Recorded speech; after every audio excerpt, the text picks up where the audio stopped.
ayer en el siguiente consejo hemos adoptado un debate interesante.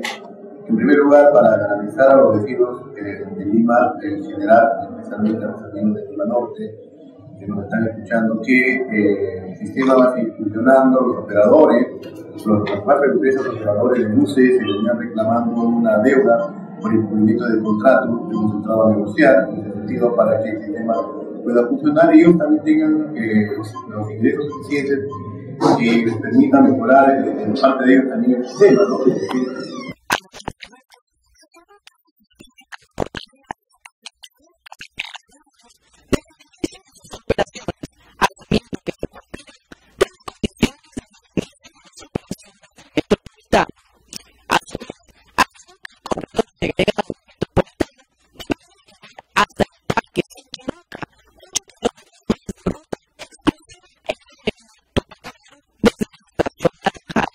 Ojo, el tramo que falta es Naranjal, Sinchirroja.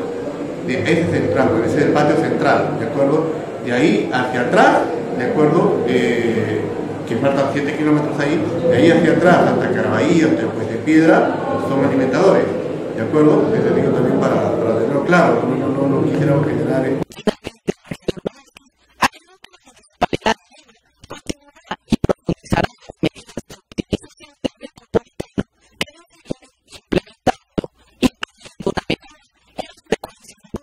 la ampliación y acondicionamiento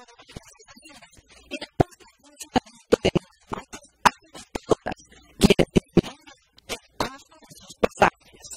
80 céntimos están originando que la gente no suba a los alimentadores.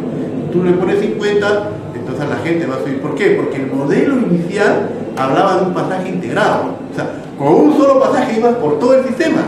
Todavía no se logra eso. Entonces estás cobrando, pero no cobra 80, cobra 50. Parte de la negociación tiene que ver eso.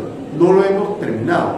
Pero, como hace un momento decía, tenemos estamos trabajando en señal de buena voluntad, esperamos que ellos acepten. Y en principio hay operadores que están de acuerdo con nosotros, pero esta negociación esperamos terminarla en un breve plazo.